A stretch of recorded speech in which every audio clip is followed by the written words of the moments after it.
actually works. The final version was simplified quite a lot down to just 3 movements: the wings flapping, the tail swishing, and the bellows operating the fire breathing. The dragon is powered using a crank handle connected to a main drive shaft. The wings are levers pivoting on a bar set into the body wall and are operated by a cord connected to a crankshaft on the main drive. This is a close-up of the wing crank. The cord connecting the crankshaft to the wings runs underneath all the other mechanisms through very small pulleys. The wings themselves are constructed on a skeleton of brass rods, which is then covered with thin leather. A set of gears connects the main drive to the tail mechanism. This is a close-up of the wooden crown and spur gear train. The gears move a skewed cam which pivots the tail from side to side. The tail is based on a wooden toy snake, but the final version is made more dragon-like by extending the central leather spine to create little points on the back and making a little point on the tail. The fire breathing uses a bellows which is connected to a copper tube that runs out through the dragon's mouth.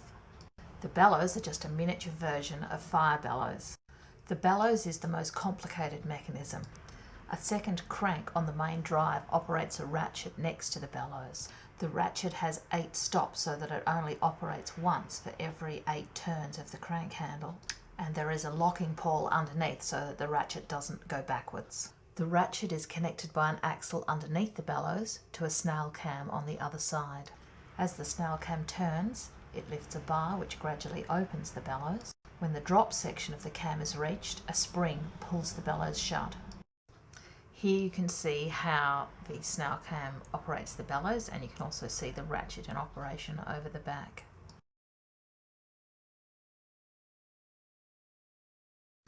And here you can get an overview of all the mechanisms working together.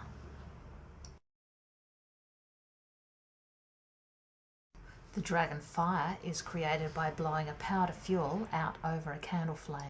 The fuel that I am using is lycopodium powder, which is sold in magic shops as dragon's breath.